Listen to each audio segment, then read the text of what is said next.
안녕하십니까. 만화공인중개사의 저자 이영훈입니다. 오늘은 부동산공법 문제풀이 24강 시간으로서 231번부터 240번 문제를 함께 풀어보도록 하겠습니다. 자, 지금부터 231번 문제 시작하겠습니다. 231번 건축법령상 다음과 같은 조건의 건축물의 용적률은 얼마인가? 그럼 용적률부터 해야겠죠. 용적률은 건대입니다. 건대. 연대. 건대는 건폐율이 건대입니다. 참고적으로 알아보세요. 용적률 그러면 연은 연면적, 대는 대지면적이고, 건폐율 같은 경우에는 그 건대라고 외워두시면 편한 게 건축면적, 대지면적. 용적률은 이응, 연면적, 대지면적. 이렇게 알아두시면 편합니다. 자, 그럼 하나씩 보겠습니다. 지금 대지면적이 1000제곱미터니까, 자, 용적률 계산을 해보면 용적률은 지금 우리가 밑에 분모의 대지면적을 둡니다. 일단 1000제곱미터를 뒀고 연면적을 지금 모르는 상태예요. 현재 지하 2층, 자 지하층은 연면적 산정에 안 집어넣습니다. 자 지하 1층 제1종 근린상을 뭐 나오는데 지하는 다 연면적 산정에 면적을 놓지 않아요. 자 지상 1층 피로티 구조로서 건축물의 부속면대인 주차장으로 사용하는 500제곱미터. 지상층으로서 주차장으로 사용하는 것은 건축물 연면적에 넣는다, 안 넣는다? 안 넣습니다. 용적률 선정할 때 연면적에 안 넣어요. 자, 지상 2층, 3층, 4층, 5층 각 층이 500제곱미터로서 업무실로 사용돼요. 그럼 요거는 연면적에 들어갑니다. 각 층마다가 500이니까 하나, 둘, 셋, 넷, 4, 5, 20. 2000이죠, 2000. 자, 2000제곱미터가 연면적인 거예요. 자, 그럼 연면적에 2000제곱미터를 집어넣으면, 자, 이거 1000분의 2000, 그럼 나누면 2죠, 2. 퍼센트라면 200%입니다. 1분의 2니까. 자, 200%를 찾으란 문제예요, 결국. 그러면 200% 어딨나요? 자, 찾아보세요. 100%, 200%. 2번에 200%. 즉, 200%. 2번이 정답이 되는 겁니다. 이런 문제는 알면 맞추고 모르면 몰라요. 풀 수가 없는 거죠. 찍어야 되는데 대부분 3번 하고 찍습니다. 그러니까 꼭 이런 것들은 여러분들 어려운 문제 아닙니까? 시험지에다가 또는 연습장에다가 노트에다 직접 여러분이 한번 손으로 꼭 풀어보시길 부탁드립니다. 232번 건축법령상 다음과 같은 조건에서 건축물의 최대 층수 단 각 층의 바닥 면적을 갖게 한 자, 최대 층수 대지 면적 2000제곱미터고 용적률 250제곱미터, 건폐율 50제곱미터. 자, 이렇게 했을 때 물론 각 층의 바닥 면적도 같게 하지만 여기서 중요한 거는 이걸 최대로 충족을 해야 되기 때문에 이 경우에는 최대로 충족할 때는 용적률을 건폐율로 나누면 그냥 칠수가 나옵니다. 이런 경우는 간단하게 생각을 하시면. 그러니까 어려운 게 없죠. 250을 50으로 나누면 되는 거예요. 그럼 뭐가 나온다? 5층이 답이 나오는 겁니다. 최대로 했을 땐 그렇다는 거예요. 물론 만약에 최대라는 조건이 없으면 그때는 건폐율을 낮춰주면 되니까 층수도 올라갈 수도 있습니다.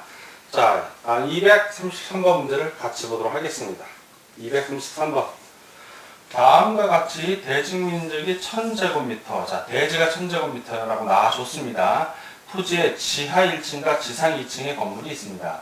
이 토지에 적용되는 최대 용적률이 200%라고 하면 현 상태에서 지상으로 중축 가능한 최대 연면적은 얼마인가? 단 높이 제한이나 건축 구조 등의 제한이 없는 것으로 가정합니다. 자, 그러면 용적률이 200이라는 얘기는 자, 용적률은 연대라고 그랬어요. 연대. 자, 연면적을 대지면적으로 나눈 거예요. 자, 200%니까 2야, 2. 용적률이 2고, 연면적은 우리가 몰라요. 최대 연면적은 지금 몰라. 대지면적은 1000이라고 나와 있습니다. 그러면 밑으로 이항을 해주면 연면적은 얼마다? 결국 연면은 2000인 거예요. 2000. 최대 연면적은 2000입니다. 그러면 현재 얼마인지만 계산해서 이 최대에서 빼주면 되는 거 아니에요. 자, 현재 지하층은 연면적에 산입한다, 안 한다? 안 한다. 지상층 중에 주차장은 산입한다, 안 한다? 연면적에 산입 안 한다? 나머지 두 개 딱 나오잖아요. 사무실하고 점포. 사무실 600, 점포 300. 더하면 900. 900을 써봐요. 자, 이 900. 현재 900이니까 앞으로 얼마까지 더할 수 있다? 1000 100이 전에 1100. 1100. 자, 1100제곱미터를 찾으라는 얘기입니다. 1100제곱미터 어디나요? 자, 2번에 1100제곱미터가 있습니다. 역시 233번 문제도 231, 32와 마찬가지로 알면 맞추고 모르면 틀리는 문제예요. 이게 어려운 문제가 아닙니다. 여러분들 꼭 노트나 시험지에 꼭 손으로 직접 여러분들 필기도 갖고 꼭 풀어볼 것을 부탁드립니다. 다음 234번 문제를 같이 풀어보도록 하겠습니다. 234번 건축법령상 건폐율, 용적률 및 높이 제한에 관한 설명 중 틀린 설명만을 고른 것은 1. 건폐율은 건대라고 그랬죠. 대지 면적에 대한 건축 면적의 비례다. 대한 그러면 대지 면적이 분모로 들어가는 겁니다. 그래서 그리고 대지 면적에 대한 건축 면적. 자, 건폐율은 건대 이렇게 암기하라고 했고 용적률은 연대라고 그랬습니다. 대지 면적에 대한 연면적. 그렇죠. 연대. 대지 면적에 대한 연면적의 비율. 이것도 맞습니다. 디귿 건폐율 용적률의 최대 한도는 국토의 개입 및 이용에 관한 법률에 따르되 건축법이 그 기준을 완화 또는 강화하여 적용하도록 규정한 경우에는 그에 의한다. 즉 건축법을 따른다는 얘기입니다. 맞습니다. 1. 건축물의 높이 제한은 법률과 시행령으로 정해짐으로 조례로 정할 수 없다. 조례로 정할 수도 있습니다. 조례로. 그러니까 특별시장이나 광역시장 같은 경우 도시의 관리를 위하여 필요한 경우에 가로구역을 건축물의 최고 높이를 특별시나 광역시에 조례로 정할 수 있다 라고 되어 있습니다. X 미음 240%의 용적률과 60%의 건폐율 최대 한도를 적용받는다면 4층을 초과하는 건축물을 건축할 수 없다. 이 경우에는 60% 건폐율을 지켰을 때 건폐율 60%인데 이 건폐율을 60%를 지켰을 때는 240 용적률을 건폐율로 나눠주니까 240을 60으로 나누면 4층입니다. 그런데 여기는 60%의 건폐율 최대 한도를 적용받는다고 되어 있지 60%의 건폐율을 그대로 적용하는 게 아니니까 건축주 마음대로 60% 이하로 지을 수도 있는 거예요. 그러면 건폐율을 자기가 60% 이하에서 가능하니까 40%로 하면 240% 용적률은 그대로 냅두고 그러면 6층도 가능한 겁니다. 즉 건축물을 4층을 초과하는 건축물을 건축할 수 있답니다. 자, 60%의 건폐율 최대 한도를 적용받는데 건폐율을 60%로 해서 지을 때는 4층을 초과할 수 없다. 이렇게 해야 지문이 맞는 거고 단순히 이렇게 지문이 나올 때는 층수 늘릴 수 있는 겁니다. 만약에 최고 층수 높이 제한이 없다면 이 건폐율을 60%가 아니라 40% 이하로 10%로 만약에 해버린다면 24층도 아니 240이니까 10%로 한다면 24층도 가능한 겁니다. 논리상. 물론 이제 층수 제한이 있으니까 못하겠지만 이 지문만으로 없다라고 이렇게 표현할 수는 없다는 것입니다. X. 자, 그래서 틀린 것만 고른 거니까 맞는 거 고르는 분들이 있어요. 문제를 꼭 볼 때 문제가 틀렸는지 맞는 거 고르는지 확인을 하시고 틀린 걸 고르니까 리을하고 미음을 찾으라는 얘기입니다. 그래서 234번은 4번이 정답이 되겠습니다. 다음 235번 문제를 같이 보도록 하겠습니다. 235번 건축법상 건폐율 용적물 높이 제한에 관련된 설명으로 틀린 것은 1.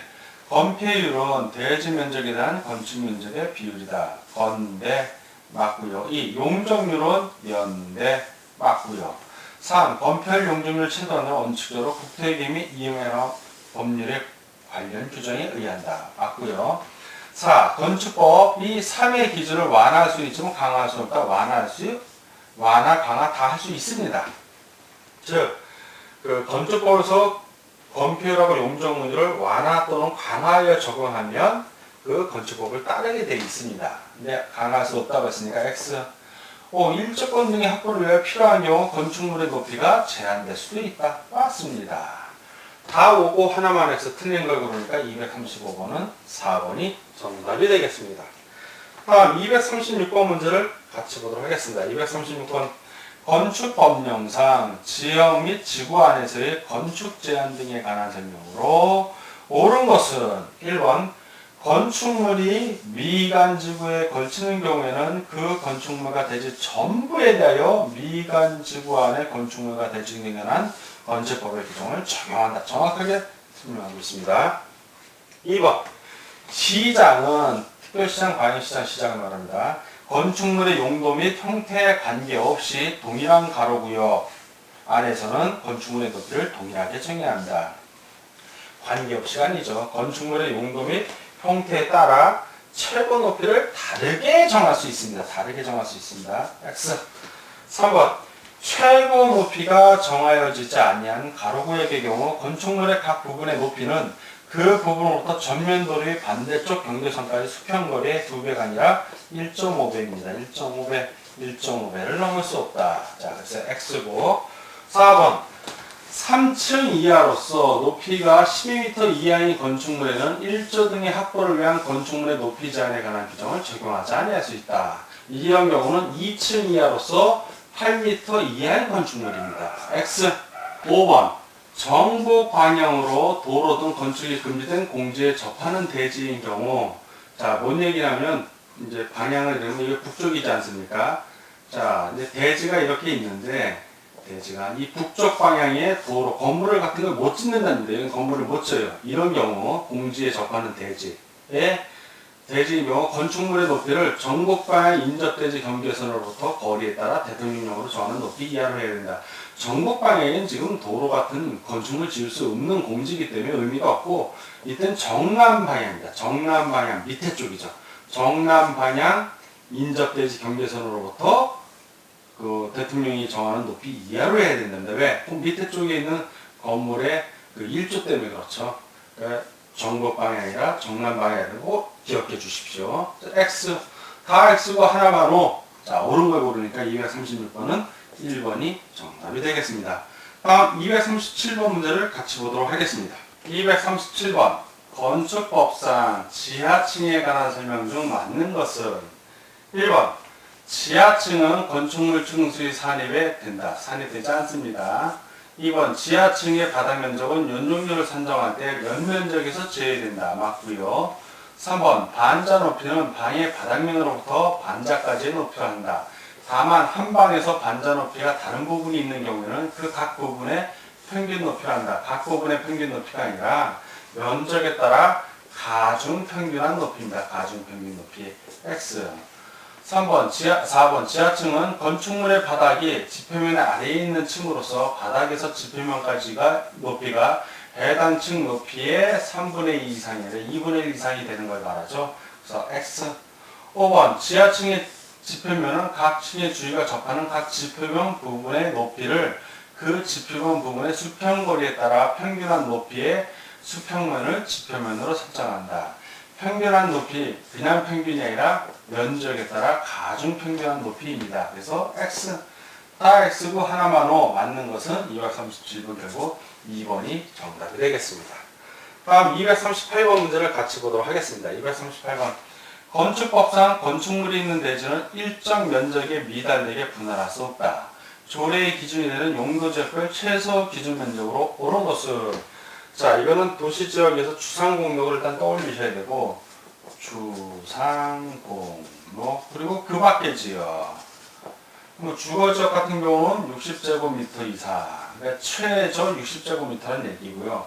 상업지역은 150제곱미터, 공업지역도 150제곱미터, 녹지지역은 200제곱미터, 그리고 그 밖의 지역은 주거지역과 똑같습니다.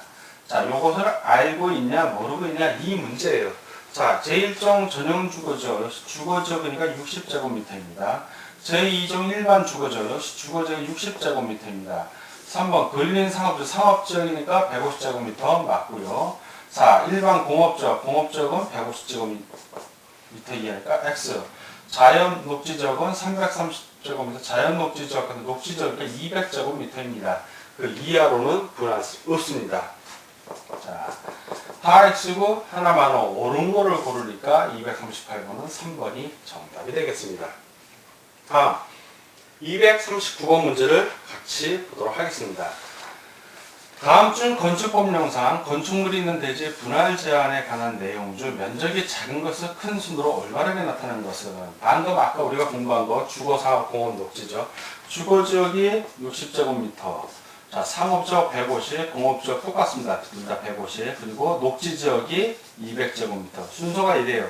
그러니까 주상, 공업 이 순서를 찾으라는 내용이죠. 맨 왼쪽에 뭐가 와야 된다? 주거 지역이 와야 되고 가운데는 상업이나 공업이 와야 되고 맨 끝에 녹지가 와야 됩니다. 자, 그걸 다 만족하는 건 4번이니까 239번은 4번이 정답이 되겠습니다. 다음 240번 문제를 보겠습니다. 다음 그림과 같이 최고 높이가 정하여지지 아니한 대지에 건축물을 건축할 경우 A 건물의 최고 높이로 맞는 것은, 자 여기 A 건물이 있습니다. 반대편 도로에서 반대편 폭부터 도로 접한 도로의 그 너비가 도로의 수평거리가 10m입니다. 10m. 그러면 도로의 수평거리 10m 곱하기 높이가 정해져지지 않았을 때는 몇 배까지 가능하다? 최대 1.5배까지 가능합니다. 그럼 10 곱하기 1.5 그럼 얼마입니까? 15m죠. 15m. 최대 15m입니다. 지금 최고 높이니까 15m. 2번이 정답이 되겠습니다. 자, 지금까지 부동산 공법 문제풀이 24강 시간이었고 231번부터 240번 문제를 함께 풀어봤습니다. 여러분 문제 푸느라고 수고 많으셨습니다. 다음 시간에 뵙겠습니다. 감사합니다.